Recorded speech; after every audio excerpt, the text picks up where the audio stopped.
participação. Obrigado, viu, Sabrina? Amém.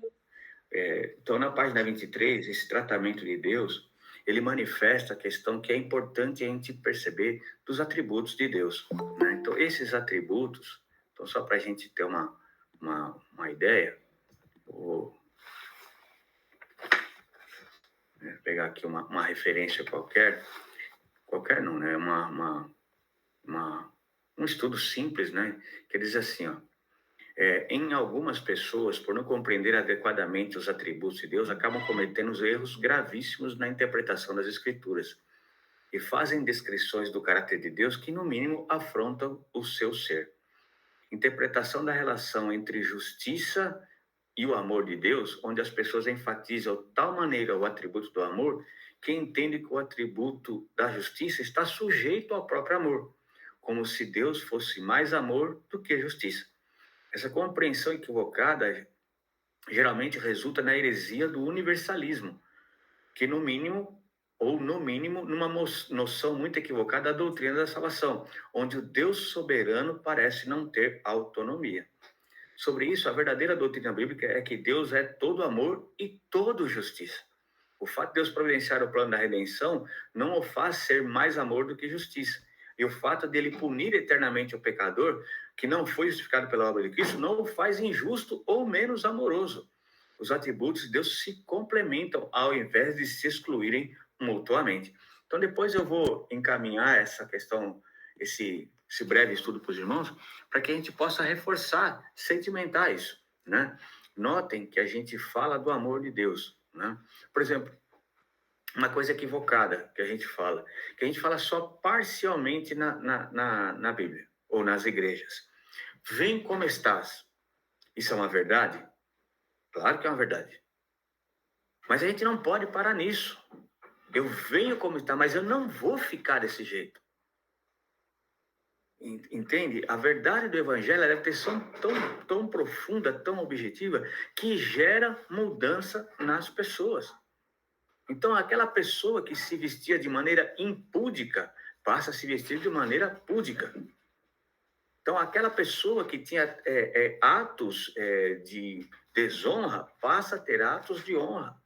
Ele vem como está, mas ele não vai ficar como está. Porque o atributo de Deus, que é o amor, também é praticado quando ele exerce a justiça. Né? A gente até fala, né? Por exemplo, a justiça de Deus, no dia que se abrir o último selo e se abrirem os livros e o livro da vida, e a hora que Deus disser assim, ó, se apartai-vos de mim, vós que praticais a iniquidade, Deus vai ser injusto? Cida, você quer falar alguma coisa? Eu falei, misericórdia, é o que eu mais penso. Jesus, não me afasta, não. Mas é isso aí. E a gente, muitas vezes, pelo nosso comodismo, note que aí entra uma questão que ele até cita, né, num dos parágrafos, eu anotei aqui no lugar, depois a gente vai chegar nele, ele fala do perigo da gente ter ações humanistas, de tornar o evangelho humanista. Então, note que quando a gente está preocupado com o conforto das pessoas, conforto que eu digo é de levar uma mensagem que massageia o ego, né? A gente muitas vezes está pecando nisso. Né? Porque a mensagem central do evangelho, e eu acho extraordinário, porque o primeiro sermão de Cristo não foi ele estender os braços e dizer, eu te amo. Não foi ele dizer assim, olha, que queridinho, vem aqui que eu vou te dar um abraço. Ele diz assim, arrependei-vos, porque é chegado o reino dos céus. Tá certo, professor Cauê? Então, note, glória a Deus, é o bigodão, né? Então, a gente, note, porque isso é importante para a nossa compreensão. É lógico que a gente não vai ficar com o dedo estendido, que é até interessante, já me falaram isso uma vez, né? Que quando você estica o dedo, aponta o dedo para uma pessoa, você tem um dedo apontando para o chão e 3 dedos apontando para você e só um para outra pessoa, né? Já notou isso? Você fechar sua mão assim, ó, e apontar o dedo, você vai ver que, ó, 3 dedos apontando para você, um para o chão e só um para outra pessoa. Quer dizer, você tá 3 vezes pior do que ela, né? Então, só para... Entendeu? Então, o que a gente precisa dizer é que existe no coração do homem uma situação que precisa ser tratada, que precisa ser curada, que precisa ser evidenciada. E essa questão não pode ser tratada através de métodos humanos, somente a verdade do Evangelho que pode tratar, né? Então, bem interessante esse parágrafo que ele coloca, né? Então, os atributos de Deus nos fazem, né, entender essa questão do... Opa, deixa eu voltar aqui no livro. Aí. Verdadeiro Evangelho. Então, na página 23, ele diz aqui, deixa eu pegar aqui na parte central, né? Ao considerarmos o livro de Romanos, nós vemos o apóstolo Paulo nos apresentando a coisa mais próxima do que nós temos de uma teologia sistemática.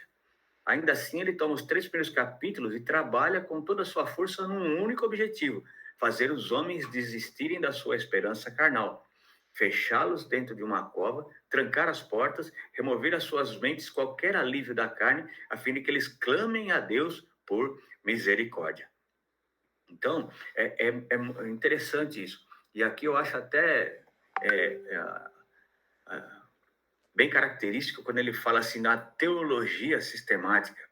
E muitas vezes a gente fala assim, não vou estudar, não preciso ver. Não precisa compreender o propósito. De Gênesis a Apocalipse, né?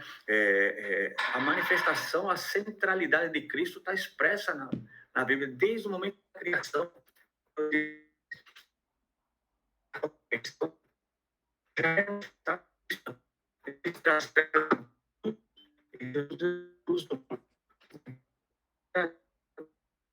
A projeção de mostrar quem era o Salvador que viria, quando ele vem e aquilo que ele vai fazer para o futuro. Então, a teologia, ele mostra esses fundamentos, né? E aqui eu faço uma observação que, se os irmãos tiverem tempo, dê uma lida no Catecismo de Westminster, né? E outros catecismos. É lógico que a gente precisa manter a nossa visão pentecostal, né? E glória a Deus por isso, que nós somos realmente alimentados pelo Espírito Santo de Deus, envolvidos por Ele, né? Aquecidos por Ele, impulsionados por Ele. Mas ali há perguntas e respostas, há coisas muito interessantes para solidificar o nosso conhecimento, né? Questões que vão desde a questão do pecado, da questão da centralidade do Evangelho na pessoa de Cristo. Então, são coisas que eu acho que vale a pena a gente ler para sedimentar o nosso conhecimento. Caiu um negócio aqui da geladeira, não fiquem... eu estou na cozinha hoje, aqui é mais fácil. Então, vamos lá. Página 24. A gente puder ter um parágrafo lá que eu acho interessante a gente falar. Página 24. Ele diz aqui, a obra do Espírito Santo, né? Então, deixa eu pegar aqui. Eles vão contra a obra dos apóstolos que trabalharam com toda a sua força intelectual, movidos pelo Espírito Santo para revelar o pecado do homem. E, principalmente, eu posso lhes assegurar que um pregador ou missionário que não fale sobre o pecado e não tem a obra do Espírito Santo na sua vida. Porque uma das grandes tarefas do Espírito Santo é convencer os homens do pecado, da justiça e do juízo.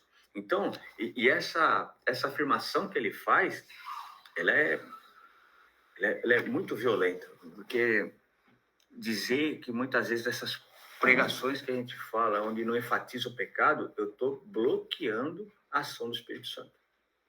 Porque notem que o Espírito Santo ali, ele não vai falar, ele vai convencer.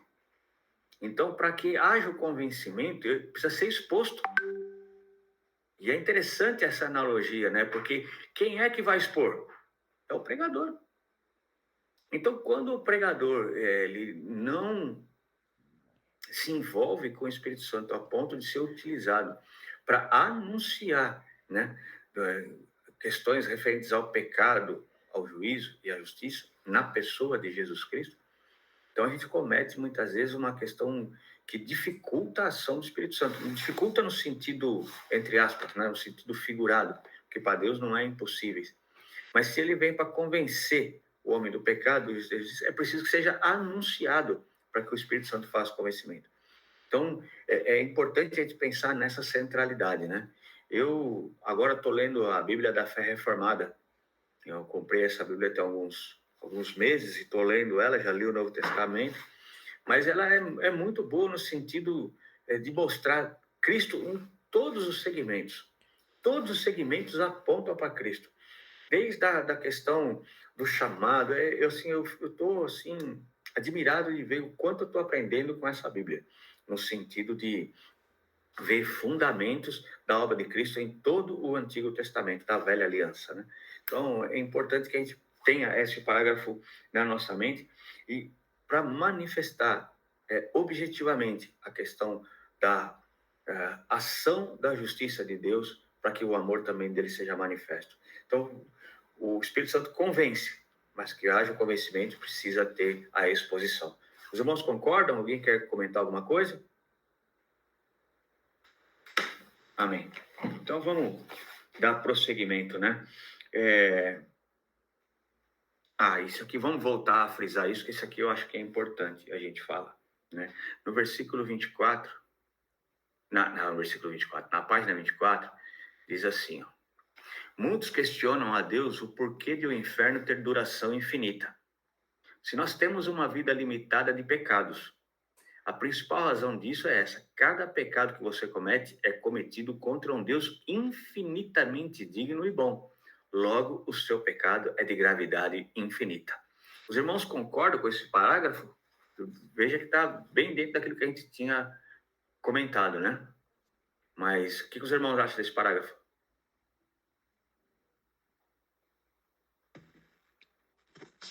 É verdade absoluta, pastor Gilberto. Com certeza, né? Com certeza, com certeza. Mas, assim, a ideia é a seguinte, vamos dialogar um pouco sobre isso, né?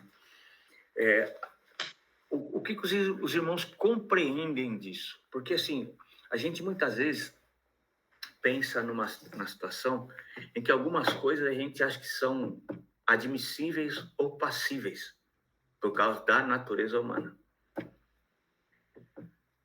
Os irmãos já pensam que Deus trata essa da mesma maneira? Por exemplo, lá em João, no capítulo 1, diz que Deus conhece a natureza humana, né? Então, se ele conhece a natureza humana, ele sabe que a gente é fraco, que a gente é pó. Então, isso está sedimentado na nossa mente de forma que eu entenda que, apesar da minha natureza ser fraca, apesar da minha condição de insuficiência, mesmo assim eu ainda estou ofendendo a Deus? Porque isso não pode ser usado como uma muleta. Essa que é a pergunta. Será que muitas vezes não estamos usando isso como uma muleta? Nossa, que silêncio. Sim, porque o homem, é que nem nós lemos na introdução, ou no prefácio, se eu não me engano, o homem, ele não está com o coração endurecido, ele é ignorante, por falta de querer buscar Deus. Então, ele fica nessa condição de que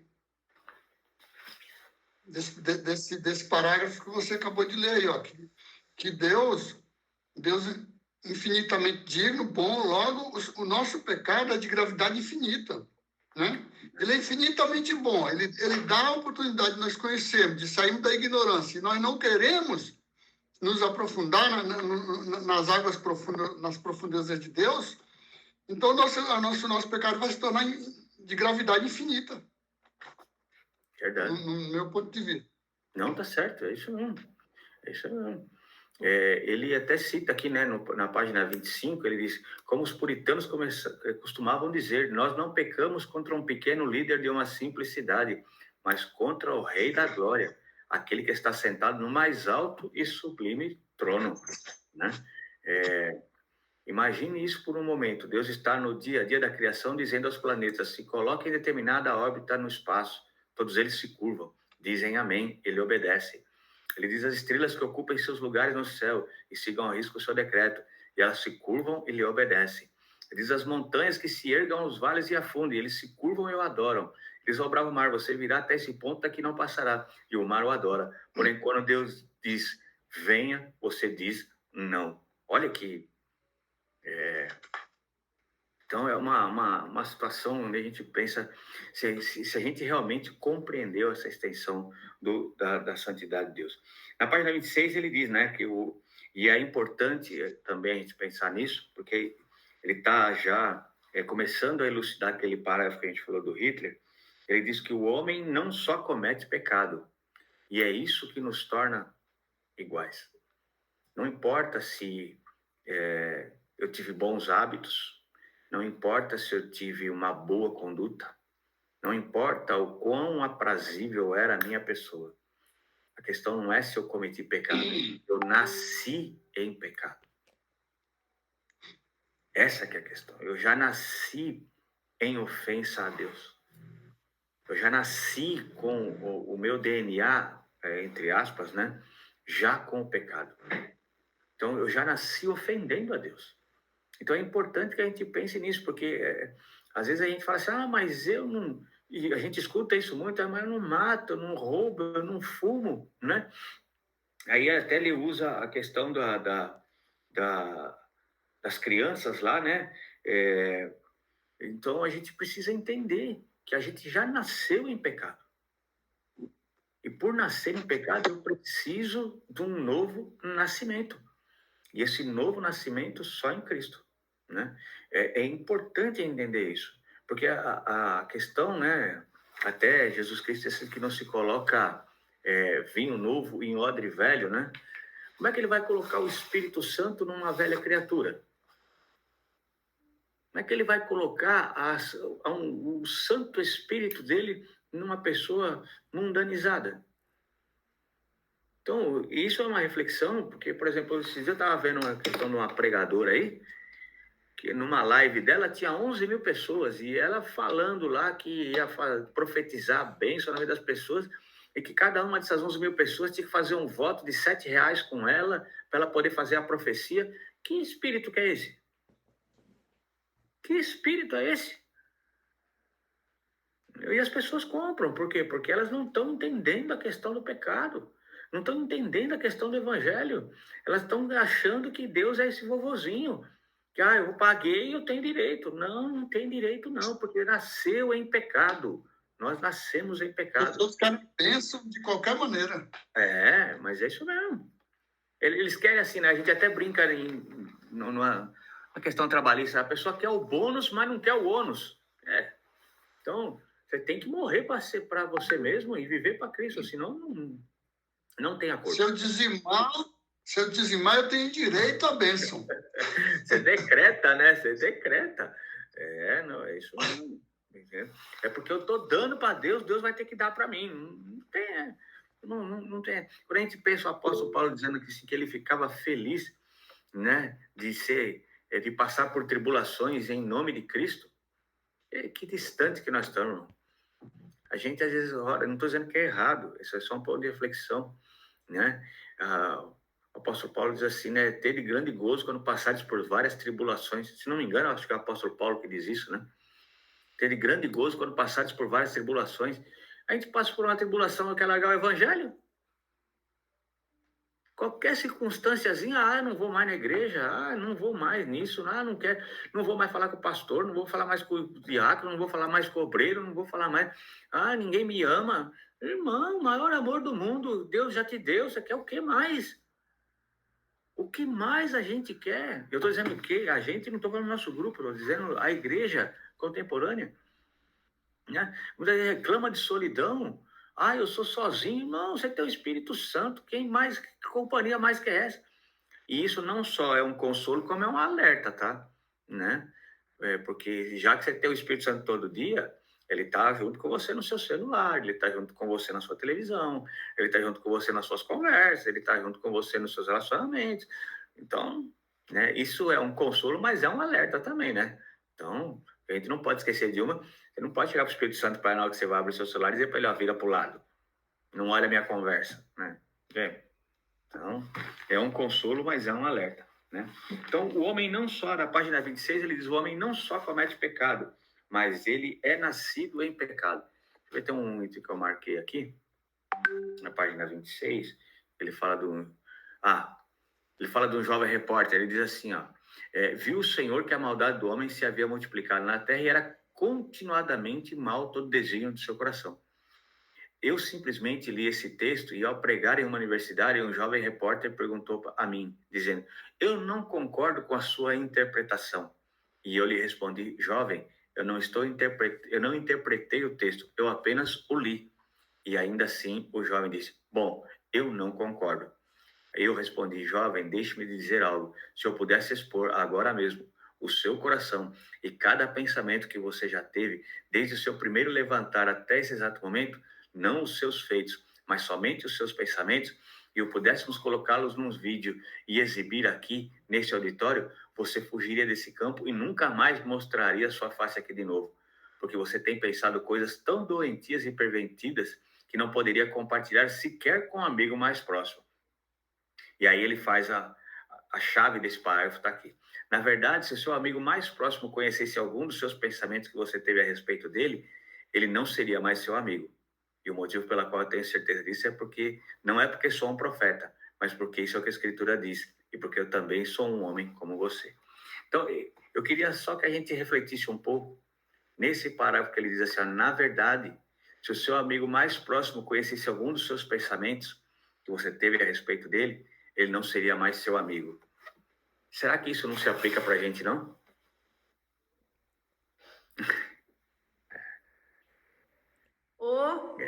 E como se aplica? Uma vez eu fui visitar a irmã Cristina, para ter uma ideia. Irmã Cristina. E ela falou assim, a gente conversando lá, e ela falou assim, irmã, às vezes eu fico parada pensando e peço tanto perdão a Deus, irmã. Como eu sou pecadora, irmã. Em pensamento, irmã, meu pensamento é podre. Nossa, eu ouvindo ela falar daquele jeito, você pensa assim, né? Como é que pode, né? Uma mulher de Deus mas aí isso aí veio o quê? Para eu refletir isso, porque realmente os meus pensamentos também não são bons. A maior parte dele não é boa. Se eu fosse expor, é o que falou no livro, se fosse expor tudo o que eu penso, que às vezes eu falo, não é possível, esse pensamento não é meu, tira daqui, Senhor, eu fico clamando a Deus, realmente as pessoas nem chegariam perto de mim. Essa é a verdade. E isso aplica para nós, sim. Porque às vezes vem pensamento que você nem queria, mas acaba vindo. E você pede perdão a Deus, né? Não é fácil, não. E a irmã Cristina, aquele dia, me fez refletir. Hoje eu lembrei, lendo o livro, eu estava lembrando. Falei, realmente, é pecaminoso o negócio.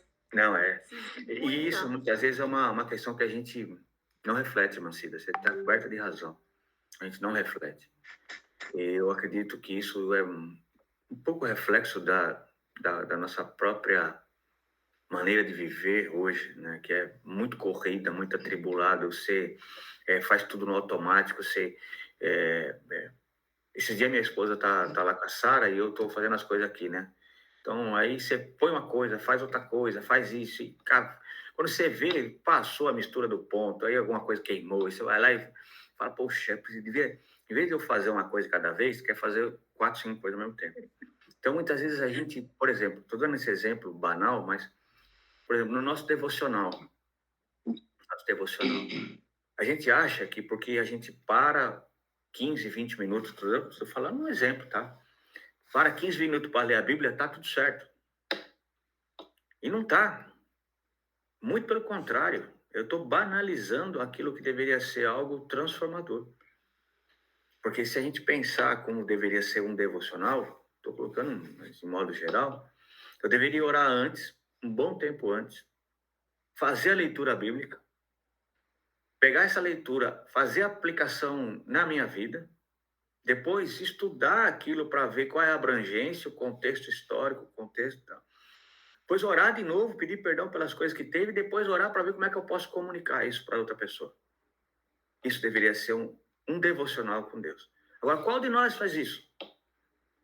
A gente acha e se dá por satisfeito, porque eu li 2 páginas da Bíblia hoje.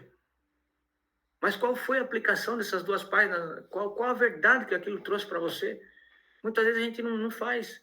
Então, o que a gente faz, muitas vezes, é banalizar no nosso pensamento. A gente não pensa nisso. Poxa, Senhor, me perdoa porque eu pensei mal. Você quer ver um exemplo? Vou dar um exemplo. Se eu estiver falando mentira, os irmãos me corrijam. O irmão vai lá e conta uma bênção na frente da igreja. Ah, Deus me abençoou, consegui tal coisa, um evento X. Na maioria das mentes, o pensamento que vem é falando, poxa, e eu? Se eu estiver errado, vocês me corrijam, porque às vezes pode ser só na minha cabeça, pode ser só eu. Mas na maioria das vezes você fala assim, mas e eu? Glória a Deus pela vida do irmão, mas e a minha bênção? Ou, pelo silêncio, eu acho que a concordância é maior do que eu estou imaginando, né? Então, o problema é que e quantas vezes a gente pede perdão por isso? A pergunta é essa, quantas vezes a gente pede perdão por isso? Na maioria da gente não pede. A gente passa um paninho por cima e vai embora. Quando a gente deveria, porque para eu estar esses pensamentos, algo já tem que estar correndo aqui dentro. Já tem que estar aqui. E a hora que eu menos perceber, aquilo que está aqui já vem para fora. E aí pode ser tarde. Então, não é uma questão que a gente deveria tratar ela de forma banal. Ela é primordial. Porque muita gente acha como esse jovem repórter aqui. Né? Ah, bom, leu, está escrito, é assim. Eu não concordo. Por exemplo, a gente fala de buscar a santidade de Deus.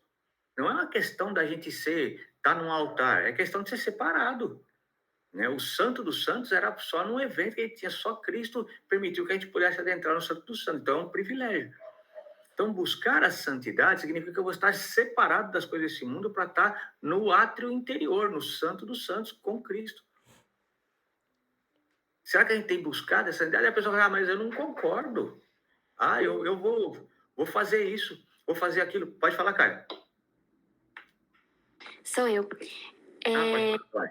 Eu não queria te cortar, não, por isso que eu só acenei, que era para você terminar. Não, mas pode falar. Eu tenho a impressão que é do que a gente está falando, então pode expor. Não, é que vem dessa parte, esse texto aqui, me lembra muito um pedaço da pregação que a gente ouviu ontem aqui em casa, que a gente não conseguiu ir para a igreja por causa do neném, né? E a gente acabou fazendo um culto aqui em casa mesmo, né? A gente ouviu uma pregação. E ele estava falando exatamente se a gente está preparado para o dia mais importante da nossa vida, que é o dia ou da nossa morte ou da vinda de Cristo, né?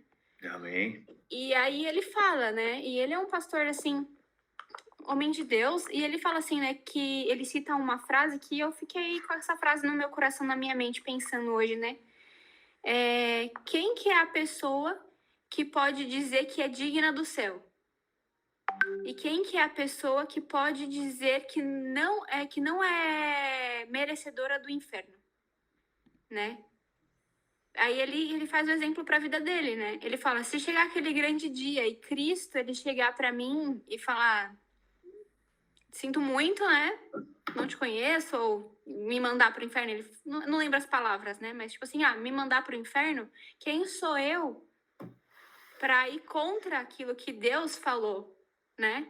Quem sou eu para falar que amém, né? Eu tenho que ir pro inferno e ainda falando assim, glória a Deus, porque o Senhor sabe, ainda exaltando o Senhor, por quê? Porque é Ele que conhece o nosso coração, né? Conhece os nossos pensamentos, quem nós somos verdadeiramente, e nós pecamos contra Ele, né? Então isso ficou bem na minha mente, assim, eu acho que se encaixa um pouco aqui no que a gente tá falando na noite de hoje, sobre essa questão de que a gente, às vezes, acha que pelas nossas obras, né? Sou bonzinho, faço mal para ninguém, ajudo o próximo, né? Mas a gente se esquece que vai muito a fundo, muito além, né? O nosso interior é totalmente podre mesmo. É igual o irmão tava falando aí, o pastor tava falando, Gilberto, sobre... E esse livro retrata muito bem isso, né? Que só a misericórdia de Deus, né? E que a gente não pode reclamar de nada, né? Quando Deus for aquele grande dia. Por isso que a gente tem que estar sempre vigiando, sempre preparado. Com certeza. Muito boa a participação. É isso mesmo. A essência, assim, eu até vou colocar uma figura aqui, depois eu estava até procurando aqui o chat para colocar um anexo, que Leonard Ravenhill, ele é um excelente pregador, ele tem alguns livros muito bons, né, se vocês quiserem. Até acho que o Mateus, outro dia do Marcelo, filho do Marcelo, estava lendo lá o Avivamento, né, do Leonard Ravenhill. É um livro muito bom, muito bom. E aí ele tem uma frase que diz o seguinte, né? Eu vou pôr a imagem depois, lá no grupo, que diz assim, ó: em cada um de nós existem 3 pessoas. A que nós achamos que somos, e essa é a partir da nossa visão. A que os outros pensam que nós somos, então a visão dos terceiros. E a que Deus sabe que nós somos. Então, olha que coisa interessante, né? Então, nós somos 3 pessoas, 3 em 1. A que a gente acha que a gente é, a que os outros imaginam que a gente é, e o que Deus sabe como a gente é. Então, muitas vezes, a gente é polido, a gente tem uma digamos assim, me perdoem a expressão, se não concordarem também, depois a gente, é só para a gente ter uma ideia, mas muitos de nós têm um personagem cristão. É um personagem. Então, é um personagem que levanta a mão, é um personagem que dá glória, é um personagem que fala aleluia. O irmão fala assim, às vezes ele está no culto e fala assim, o irmão foi para o inferno, ele, aleluia, está completamente fora, está mecanizado, né? Então, esse personagem é o que Deus está vendo. E aí cabe aquele alerta que eu fiz agora de pouco, né? Que é o consolo e o alerta. O Espírito Santo está conosco em todos os momentos. Isso é um consolo, mas também é um alerta. Então, somos 3 pessoas. O que a glória do Evangelho nos pode fazer em nós, na operação do seu agir, uma vez que nós buscamos essa verdade do Evangelho, é tornar-nos a pessoa que Deus realmente, numa pessoa transformada por Deus. Uma pessoa modificada por Deus, num filho de Deus transformado, que vai representar a imagem dele. Aí a gente vai realmente passar ao mundo a mensagem de um Deus justo, mas amoroso. Então é uma glória esse capítulo que ele coloca, essa manifestação que ele coloca, porque muitas vezes nós somos esse repórter. Nós projetamos essa imagem em nós mesmos. Nós mudamos a verdade do Evangelho para aquilo que a gente gosta, aquilo que a gente concorda, aquilo que a gente acha que é importante, e não é isso. A verdade do Evangelho é muito maior do que a gente possa ter. Não depende da nossa concordância, não depende da nossa, digamos assim, da nossa intelectualidade. Ela depende única e exclusivamente da nossa obediência. E aí, nisso, cai naquele parágrafo que a gente estava falando agora há pouco, de que Jesus Cristo é Senhor e Salvador, né? Então, eu vou colocar essa figura para nós, vou mandar no grupo lá, né? Que é importante. Na página 27, né, ele fala, tem alguns parágrafos que ele complementa esse raciocínio que a gente estava falando aqui, né, da pecaminosidade, onde ele termina esse assunto do repórter, né? E aí na página 28 ele entra, dando continuidade nesse assunto, ele diz como nós somos maus por nós mesmos, né? Então ele fala até um exemplo do relógio brilhante aqui. Ele fala que se essa criança ela tivesse força, arrancaria o relógio do pai. E aí ele fala algo que é a parte central dessa página. Ele diz, eis aqui algo que precisamos entender. Hitler não foi uma anomalia. Hitler não foi um fenômeno extraordinário. Hitler foi o que cada frequentador dos cultos dominicais tem o potencial de ser. E não somente isso. Mesmo em toda a sua maldade, Hitler ainda era restringido pela graça comum de Deus. E precisamos reconhecer isso. Quando não éramos convertidos, se não fosse pela graça comum que Deus nos restringindo, nós faríamos que Hitler parecesse um coroinha. O que os irmãos acham dessa frase, desse parágrafo?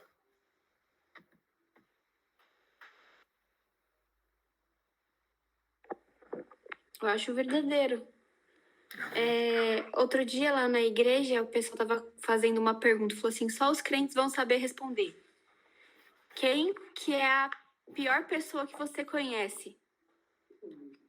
Né? Se você souber responder essa pergunta, você é cristão mesmo. Quem que é a pior pessoa que você conhece? Aí o pessoal começou nossa, né? Uns já foram viajar lá para longe e tudo mais, né? Mas a resposta é eu mesmo, né? Eu mesmo. Eu mesmo. A gente não conhece ninguém melhor do que a nós mesmos. E calha naquele que a Cida falou, que tem aqui no livro, né? Se as pessoas soubessem todos os nossos pensamentos, né? Ai de nós, né? E Deus conhece. Esse que é o que pega, né? Então essa frase aqui é muito verdadeira, né? Eu queria pegar só esse gancho que você comentou, Damares, que eu acho importantíssimo isso. Porque a frase que você disse agora, ele falou, Deus nos conhece.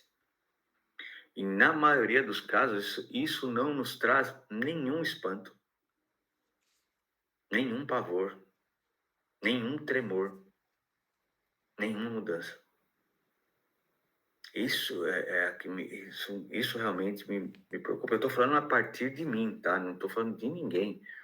Estou falando, não estou apontando para ninguém. É única e exclusivamente para mim. Porque eu não posso perder essa essência de Deus saber quem eu sou e isso não me amedrontar. Porque quando eu olho para mim com o meu olhar, é uma frustração terrível. Eu estou falando única e exclusivamente de mim, pelo tanto que eu já vi da Bíblia, né? Eu estou falando de anos, de várias vezes que eu li, não foi muitas vezes, eu poderia ter lido muito mais, sem falsa demagogia, eu já li bastante, mas poderia ter lido muito, mas muito mais, se eu tivesse me empenhado um pouquinho mais, não precisa ser muito não, um pouquinho mais, eu teria lido muito mais vezes, eu poderia ter aprendido muito mais, mas com o pouco que eu aprendi, eu deveria ser uma outra pessoa completamente diferente do que eu sou. Eu deveria ser uma pessoa completamente transformada daquilo que eu sou hoje. E não estou dizendo que sou má pessoa, que sou ruim, que sou... Não, mas eu poderia ser uma pessoa completamente diferente. Eu poderia estar num nível de intimidade completamente diferente da que eu estou hoje. Eu poderia estar num nível de excelência, num diálogo com Cristo completamente diferente do que eu estou hoje. E isso não se dá por quê? Por causa das mazelas, por causa das maldades, por causa das deficiências, por causa do meu encosto, por causa da minha muleta, por causa das minhas deficiências. Então, quando a gente, sabe, para pensar nisso, de saber que Deus está conosco, conhece quem eu sou, e isso não nos causa tremor no sentido até, entre aspas, de medo mesmo. Né? É uma situação que nos chama a reflexão. Pode falar, Sabrina. Ô, pastor, eu queria puxar esse gancho da dama, né? Que a minha antiga pastora, ela falava que uma frase bem que fazia a gente refletir, né? Ela falava assim: você quer saber quem é o seu pior inimigo? É só você olhar no espelho, né? Ela falava, ele é seu pior inimigo, é você mesmo. Então, quando a dama falou isso, eu lembrei dessa frase que ela falava. E também, eu não quero estender muito isso, porque vai chegar ainda a hora de falar, mas o próprio Paul, no final do primeiro capítulo, ele fala também dessa situação de que a gente fala que Deus é justiça e tudo mais, mas a gente não tem a noção de que ele não é a nossa justiça. Ele é a justiça. Então a gente fala, mas vai ser bom quando a gente for julgado ou algo do tipo, porque Deus sabe das minhas obras, não sei o quê. Mas a gente não tem noção do que o Senhor sabe, que é muito mais profundo do que os nossos atos, do que a gente pensa e age mesmo, né? Verdade. É isso mesmo, está corretíssimo, né? Essa visão tá certa mesmo. É entender, porque quando a gente fala, vamos falar sobre essa diferença de Deus ser a justiça, que ele é a justiça. Porque quando eu quero a justiça do meu ponto de vista, eu tenho um desequilíbrio, né? Porque eu só tenho uma parte da visão, e normalmente essa parte ela é posicionada por aquilo que eu estou enxergando. Deus tem a visão do todo. Então, aquilo que ele pratica é a justiça plena, porque ele é a justiça, né? Então, é importante ter essa visão, essa noção da diferenciação, né, das coisas. Se a gente não compreender isso, e isso também, a gente pode falar, mas isso é uma bobagem. Mas é porque muita gente fica magoada porque eles querem que resolva as coisas do jeito delas. Eu quero que faça isso, quero que faça aquilo, quero que faça aquilo outro. Né? E não é assim. A gente sabe que acabamos de dizer que quem convence do pecado e da justiça é o Espírito Santo. Então nós vamos entender que é ele que faz a justiça. Glória a Deus, Sabrina, é isso mesmo. Obrigado pela participação aí. Damares também, foi muito boa, viu, Damares? Muito obrigado. Na página 28, né, então ele falou do Hitler, né, quando nós brincamos de querer... até marquei aqui, né, a gente fala da maldade do coração, do nosso coração. Por exemplo, quantas vezes a gente já não usou a expressão, eu queria matar fulano?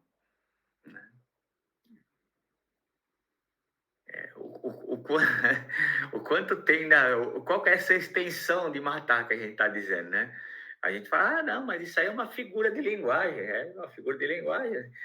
Põe para fora isso para ver, né, o que essa figura faz, né? Então, não é, Marcelo? Põe para fora essa figura de linguagem, né? Então, a gente fala, mas é um ponto de reflexão. Quando a gente brinca, diz, eu queria matar fulano, o que realmente a gente está querendo dizer? Eu até falo muito isso aqui em casa, não é o que a gente... mas eu quis dizer isso, mas falou. E uma vez que a gente falar, precisa ter a intenção. Eu falo muito com o Samuel, né? A gente conversa bastante sobre essas coisas. Então, o que a gente fala, precisa pensar, porque a extensão, ele está manifestando alguma realidade, né? Então, a Bíblia diz, até aquele que fiz isso por brincadeira, né? Então, cuidado com aquilo que a gente fala, né? Da extensão daquilo que a gente está falando, né? Então, na página 29, ele diz lá que a gente precisa aprender o suficiente para estar no cristianismo, né? Deixa eu pegar o parágrafo correto aqui para eu não me perder no raciocínio. Diz assim, nós não entendemos o que a palavra ensina sobre a extrema maldade dos homens. Se disser, eu não concordo, isso é porque você aprendeu o suficiente para estar no cristianismo, mas não para crer na Bíblia. Então, isso é importante, né? Por exemplo, os irmãos sabem da história da IEFA, que a IEFA se perdeu por causa de um estudo lá, e por causa desse estudo, eles diziam que determinados livros não eram palavra de Deus. Por exemplo, o livro de Tiago, eles achavam que não era palavra de Deus. Os livros do Velho Testamento, eles achavam que não era palavra de Deus. Eles achavam que só os 4 evangelhos, né? Os 3 sinóticos, mais o evangelho de João, e as cartas de Paulo, algumas delas, né? Que eram a verdade do evangelho, o resto não era. E isso, então, é uma bobagem. O que o Paul Washer está dizendo é que às vezes a gente aprende algumas coisas para estar no cristianismo, mas não para crer na Bíblia. Então a gente precisa crer que a Bíblia, e isso é importante, que a Bíblia, em toda a sua extensão, de capa a capa, ela é a palavra de Deus.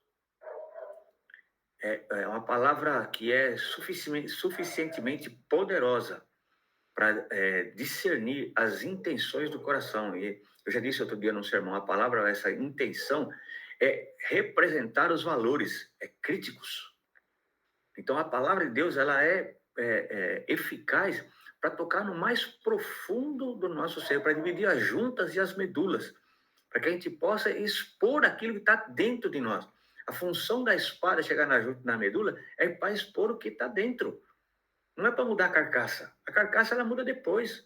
Ela muda sozinha. Ela muda, o exterior se muda quando o interior é mudado. Então, nós vamos compreender a extensão do evangelho, é crer na Bíblia. Crer na Bíblia. Então, esse parágrafo que o Paul Washer coloca no 29, ele é profundo. Ele diz, você aprendeu o suficiente para estar no cristianismo, mas não para crer na Bíblia. Isso é uma reflexão, porque isso explica porque muita gente se ofende e sai do evangelho. Hoje diz que o maior número de pessoas brasileiras são os desigrejados. Pessoas que receberam a verdade do evangelho, mas não estão em igreja nenhuma, então, eu acredito em Jesus e está tudo certo. Mas não crê na Bíblia. Então, nós precisamos crer na extensão do evangelho. Amém? Então, página 30, vamos lá. Deixa eu pegar aqui o parágrafo para a gente... Já está quase acabando a segunda etapa aqui.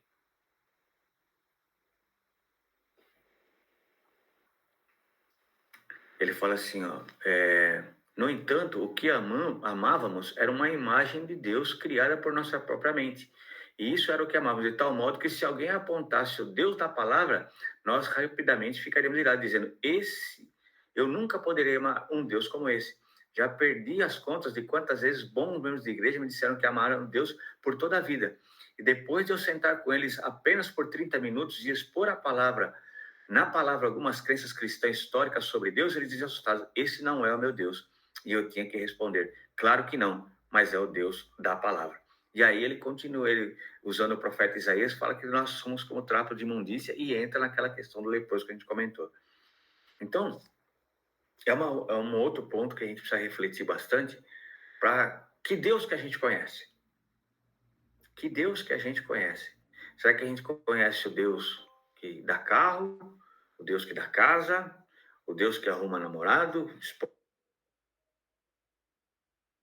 Deus que traz os benefícios, ou eu conheço um Deus irado, justo, santo e bom? Que Deus que eu conheço? Será que eu tenho um relacionamento com Deus ao ponto de entender que para as minhas algemas ser quebradas, ele precisou, como diz a Escritura, moer o filho dele? Será que a gente compreende que para que hoje eu possa ser curado das minhas lepras, Jesus Cristo precisou padecer uma morte horrenda? Eu não, sabe, irmãos, eu não canso de dizer isso.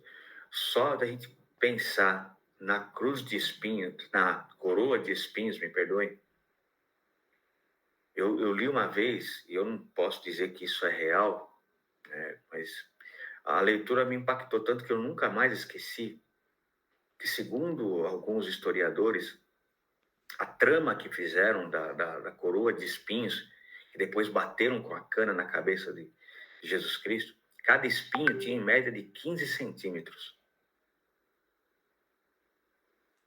Para um espinho ter 15 centímetros, imagina o diâmetro daquilo.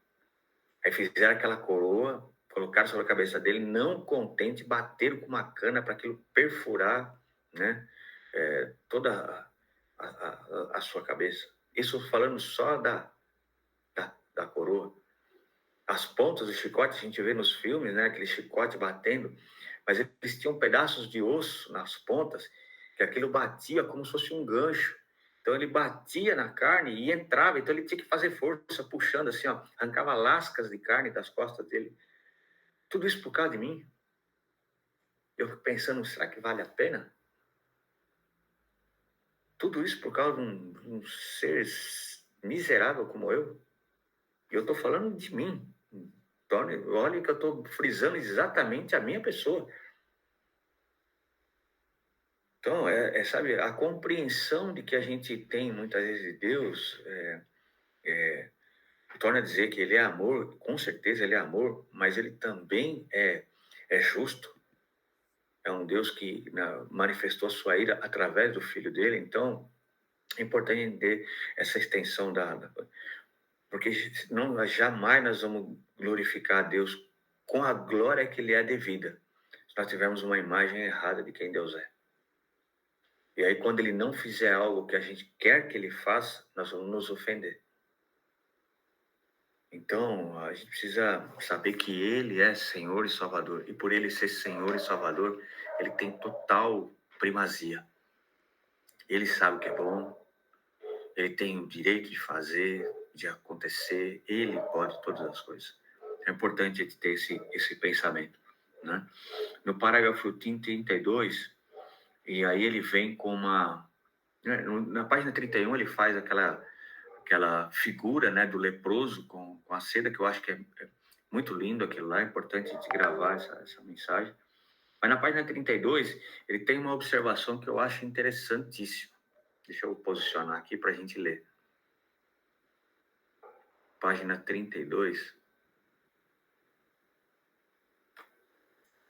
Ó, no primeiro parágrafo diz assim, muito da psicologia moderna fala a respeito de se sentir bem com quem você é. Entretanto, não é isso que eu quero. Eu quero que você seja salvo de quem você é e do que você tem feito. Todos nós, antes da conversão, tínhamos um coração de pedra, um coração odiador de Deus, um coração maligno, nascido no pecado e dado ao pecado. Esse é o testemunho da palavra. E aí eu lembrei do texto de Ezequiel, que fala que ele vai tirar o nosso coração de pedra e nos dar um coração de carne. E depois que ele tirar esse coração, ele vai colocar o espírito dele.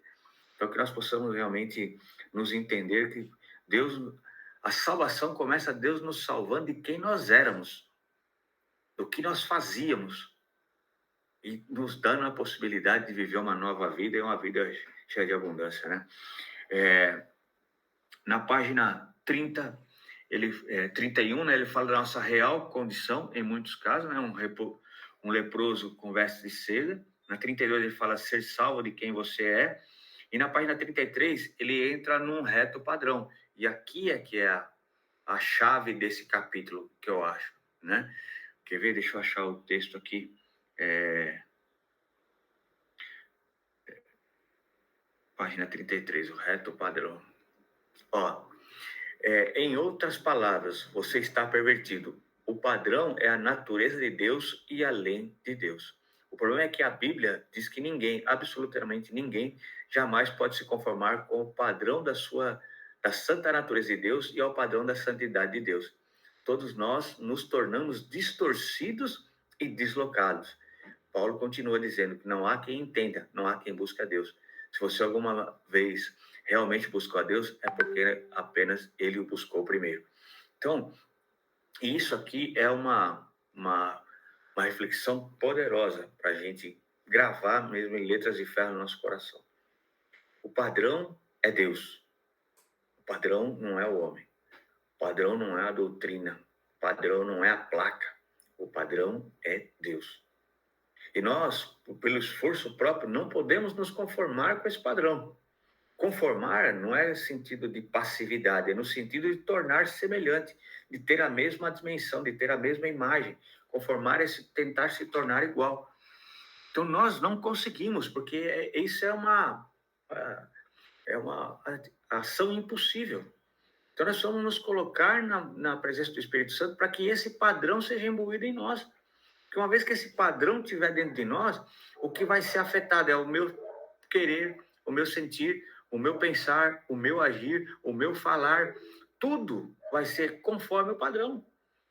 Né? A gente até brinca, né, que quando a gente chegar no céu, lá vai estar Cristo de um lado e a gente vai ser colocado do outro, assim, vou colocar um sobre o outro. Se ficar aparecendo só Cristo, bem, se ficar aparecendo alguma coisa minha, está rejeitado.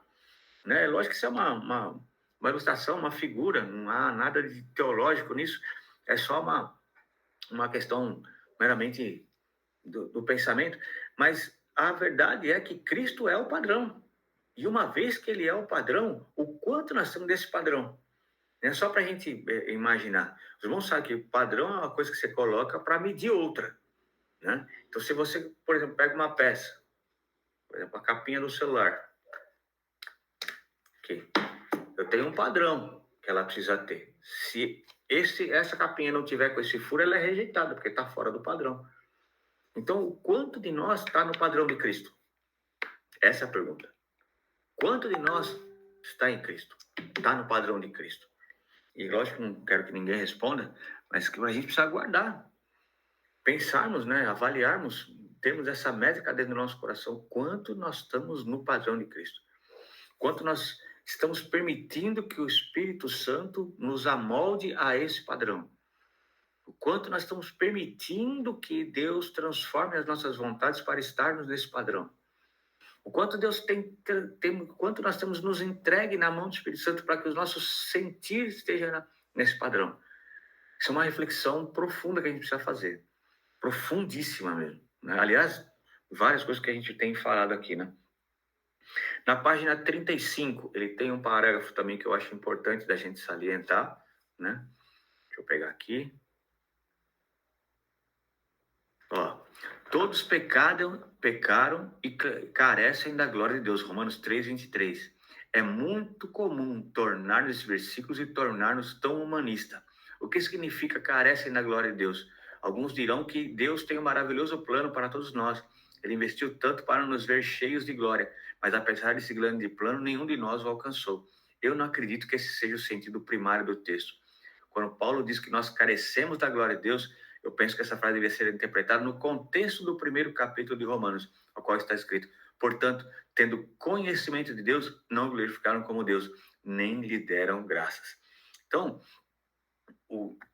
lembra que a gente falou do repórter agora, que ele leu o texto, ele falou assim: bom, eu não concordo. Então, quando Deus fala, tem que perdoar, você fala: bom, mas eu não concordo. Conheceu a Deus, mas não lhe rendeu a ação de graça. Quando Deus fala, tem que amar, e aí a pessoa chega na igreja e você não tem paciência com ela, a gente não está conhecendo Deus, não estamos dando glória. Porque se a gente está... Lembra que a gente falou agora do padrão de Deus? Se Deus não tivesse tido paciência conosco, como seria? Lembra do servo incompassivo, daquele que devia um monte e o Senhor perdoou a dívida dele? A primeira coisa que ele fez foi pegar quem devia para ele e pegar pelo pescoço. Às vezes as pessoas chegam na igreja, chegam machucadas e a gente não tem paciência com elas também. Seja qual for o problema. Seja qual for a dificuldade. Nós vamos ter com eles a mesma... Eu me lembro uma vez que eu fui almoçar, estava trabalhando com um irmão, muito tempo atrás, e estava eu, o irmão e o cara que contratou o serviço desse irmão, né? E aí o rapaz estava com a gente, perguntou para mim assim: como é que você aguenta esse camarada? O camarada era difícil. Como é que você aguenta esse camarada? Eu falei assim, eu olhei para ele e falei assim: meu amigo, vou te falar uma coisa. Deus teve paciência comigo, para mim não custa nada ter paciência com ele. Aí os dois olharam para mim assim, né? Ficaram... E é um ponto de reflexão. Porque assim, será que a gente tem externado esse padrão? E eu faço essa pergunta de novo.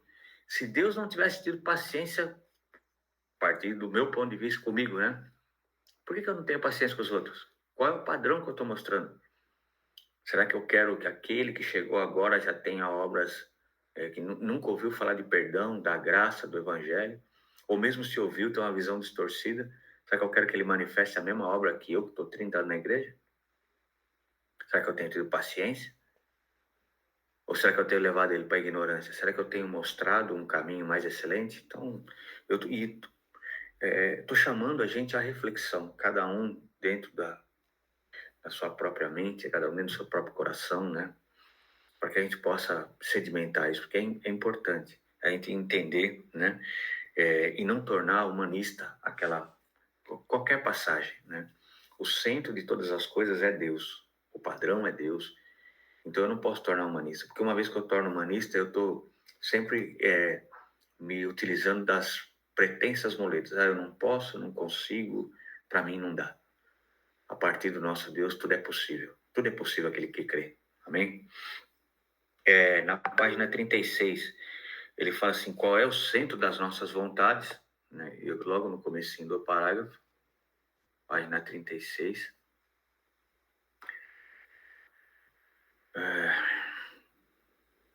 Ele fala assim: a nossa vida só repleta por busca nossos próprios sonhos, nossos objetivos, nossos desejos. Mesmo aqueles que se alegam algum tipo de piedade precisam assumir que em suas vidas diárias são ateístas praticantes. Deus está longe dos seus pensamentos. Quando estão trabalhando, quando estão nas fábricas, quando estão no campo, quando estão na casa, Deus é o centro dos seus pensamentos? E aí eu faço essa pergunta para a gente finalizar, porque falta menos de 1 minuto. Deus tem sido o centro dos nossos pensamentos? Ou será que o que tem sido o centro dos nossos pensamentos é a nossa vontade, o nosso desejo, a nossa dificuldade? Né? Que Deus nos abençoe e que Ele possa ser verdadeiramente o centro dos nossos pensamentos, o centro da nossa vida, o centro de todas as coisas. Que Deus possa manifestar em nós a verdade do seu evangelho, que nós possamos mostrar ao mundo o padrão celestial de todas as coisas.